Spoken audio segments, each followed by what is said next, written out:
Recently, fans of Fantasy Boys have grown increasingly worried that the group might be facing mistreatment, and they've started collecting what they believe is solid proof. Their concern has gone from quiet unease to serious alarm, especially after one particular live stream that opened everyone's eyes to what the group is going through. During the stream, everything seemed normal at first. The members smiled and talked to fans, so there was nothing unusual. But then, Minseo did something subtle yet deeply unsettling. He raised his hand and folded his thumb into his palm, closing his fingers over it. While this might seem meaningless to some, many immediately recognized it as a known distress signal. Originally created to help victims of discreetly ask for help during video calls, this gesture has become a silent way to say, "I'm in danger." The moment was brief, but it sent shockwaves through the fandom and beyond. People who had never even followed the group began to take notice. That one small sign sparked a flood of concern and speculation that something might be seriously wrong behind the scenes. A Twitter user wrote, "I don't know this group, but I really hope they are all okay. Very brave of this member to try to send a signal for help." Fans have started realizing that the recent distress signal from Minseo might not have been an isolated incident.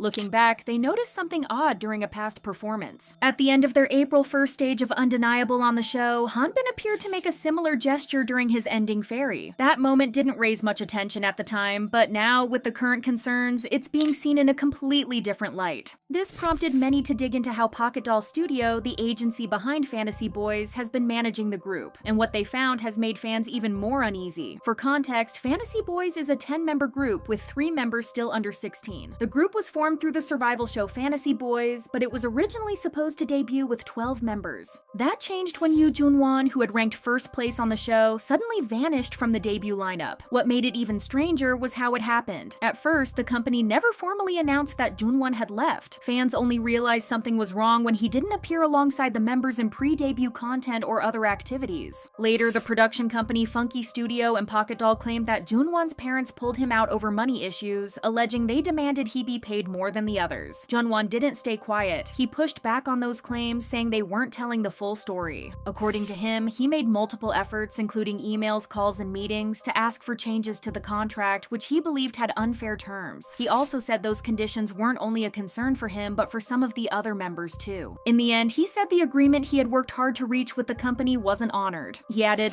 "On the contrary, the company forced us to agree by adding conditions beyond reason, and we even received absurd notifications that we could leave if we didn't agree." Concerns over Fantasy Boys' treatment grew even more after details about Yoo Junwon's departure began to surface. PocketDol claimed Junwon's parents were too involved, saying his mother acted on his behalf despite him being an adult, and even interfered with styling choices and how the members lined up. They framed the conflict as unnecessary parental meddling, but Junwon's family saw it very differently. His mother said those small issues had already been addressed and weren't the real problem. She and Junwon both said the actual reason for his exit was the contract itself. They argued the company's public claims were just an attempt to ruin his image for pushing back. According to them, the disagreement came down to unfair financial terms that had suddenly been added. These included monthly charges like $9,000 for a manager, $6,000 for a PR rep, over $13,000 for content production and marketing, and additional charges for things like overseas planning, transportation, rent, and fan services. Even if PocketDol was covering half of it as they claimed, Junwon would still be paying about $2,000 a month. If not, it would jump to $4,000. That's a huge burden, especially for a new artist. But money wasn't the only issue, and there was a legal battle between the two parties. The group's schedule was also brutal from the start. Right after the Fantasy Boys show ended, the members were thrown into non-stop work, which included recording, prepping for a fan concert in Japan, promoting their song Gesture in Korea, and holding fan signs and video calls. Once they debuted, nothing slowed down. Former member KOOKIELIT even said he was happy to have gotten just 8 hours of sleep in an entire week, which speaks volumes about how overworked they were. By late 2023, the pace only worsened. After finishing New Tomorrow promotions, they flew to Japan for weeks of fan events. While there, 2 members got sick, Hikaru missed one event, and Seungmin had to sit out the rest of the Japan schedule. When they returned to Korea for their potential comeback, there was barely any time to rest or promote. The comeback felt rushed, and the fatigue was obvious. KOOKIELIT even said they'd gone 3 days without sleep, starting practice sessions at 1 a.m., a clear sign that something was deeply wrong. Even when the members members were clearly running on empty, the company didn't slow down or promote them properly. There was no comeback livestream, barely any buzz, and almost everything was limited to TikTok posts. They only held a couple of offline fan sign events and a few video calls. On stage, they looked completely worn out, with some members looking like they could collapse mid-performance, but that wasn't all. When fans first heard the group's B-side track, Get It On, they noticed something strange. The parts originally sung by Keidan, K-Sol, Hikaru, and Minseo were replaced with someone else's voice. It caused confusion, and even though it wasn't their fault, the boys ended up apologizing for it at their showcase when the blame, of course, fell on the company for putting out the wrong version of the song. Eventually, the music video was taken down, fixed, and re-uploaded, while the correct version of the track was also updated on streaming platforms. But just as this was happening, they were being pulled in every direction again. On December 9th, 2023, they had a fan concert in Japan right in the middle of a packed schedule that overlapped between two countries. The very next morning, they had to be in Korea for an Inkigayo pre-recording, followed by a K-Link festival performance. The next day, back on a plane to Japan for several fan events in Tokyo. By the 14th, they had moved on to Nagoya, and the day after that, they flew back to Korea for Music Bank's Global Festival. Then once again, they were back in Japan, with non-stop events waiting for them. It was a cycle that didn't seem to let up, no matter how drained they looked. The hectic schedules and mismanagement didn't stop even after everything the group had already gone through. Not even a full year into their debut, PocketDol Studios had already sent Minseo and Hanbin to join JTBC's survival show Project 7, while Seungmin, Hikari, and Lingqi were shipped off to China for the iQIYI competition Starlight Boys. The moment the boys were eliminated from their respective shows and returned, the same cycle of chaotic scheduling picked up again. By January, plans for a comeback and a collaboration with their label mates Bae 173 were made public. But nothing went smoothly. The comeback was delayed to March, and the collaboration was pushed even further. Meanwhile, the group was juggling rehearsals for 2 concerts, prepping the Shine the Way album, and squeezing in about 2 weeks of album promotions, right before another round of comeback activities. Unsurprisingly, their health began to crack under the pressure. Hikaru fell sick just 1 day before the comeback promotions began. Hanbin's condition was even more serious. He had to go to the hospital multiple times, needing IV drips, and was reportedly struggling with several physical issues.